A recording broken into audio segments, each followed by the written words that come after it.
CMR jewellery మన కాకినాడలో అతిపెద్ద జ్యువెలరీ షోరూం మార్చి 30న గొప్ప ప్రారంభం. భీమిలిలో గంట మోగింది.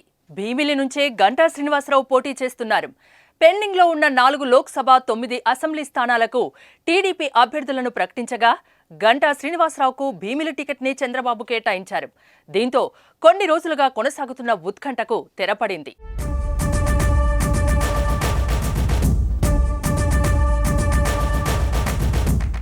గంటా ఒక విలక్షణమైన ఓటమి ఎరగని రాజకీయ నేత.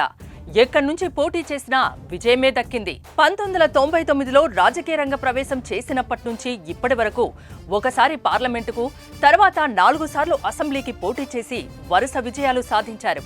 టీడీపీ నుంచి రాజకీయ రంగ ప్రవేశం చేసిన గంటా 1999లో అనకాపల్లి పార్లమెంటు సభ్యుడిగా, 2004లో చీపురుపల్లి నుంచి అసెంబ్లీకి, 2009లో ప్రజారాజ్యం పార్టీ నుంచి అనకాపల్లి ఎమ్మెల్యేగా, మంత్రిగా మళ్లీ టీడీపీకి తిరిగి వచ్చి 2014లో భీమిలి ఎమ్మెల్యేగా మంత్రిగా పనిచేసి 2019లో మళ్లీ విశాఖ నార్త్ నియోజకవర్గానికి మారి అక్కడ విజయం సాధించి ప్రతిపక్ష ఎమ్మెల్యేగా ఉంటూ స్టీల్ ప్లాంట్ ప్రైవేటీకరణకు వ్యతిరేకంగా రాజీనామా చేసి ప్రస్తుతం మాజీ ఎమ్మెల్యేగా ఉంటున్నారు.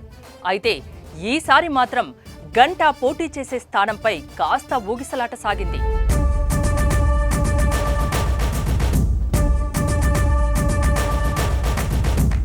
వైసీపీ మంత్రి బొత్సపై గంటాను పోటీ చేయించాలని చంద్రబాబు ప్లాన్ చేశారు. చీపురుపల్లి గంట మోగించాలని సూచించారు.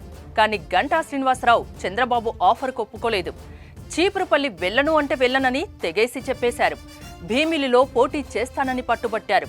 పోటీ చేసే స్థానం మార్చే అలవాటు ఉన్న గంటా శ్రీనివాసరావు చీపురుపల్లిలో మాత్రం పోటీ చేసేందుకు కాస్త ఆలోచించారు. జిల్లా వేరు కావడంతో పాటు పరిచయం లేని నియోజకవర్గం కావడంతో వెనుకంజ వేశారు.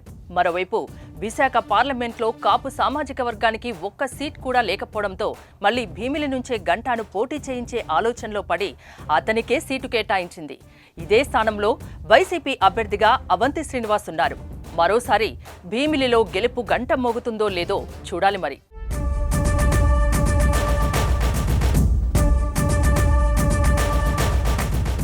సుమన్ టీవీలో మీ పర్సనల్ అండ్ బిజినెస్ ప్రమోషన్స్ కోసం కింది నెంబర్కి కాంటాక్ట్ చేయండి.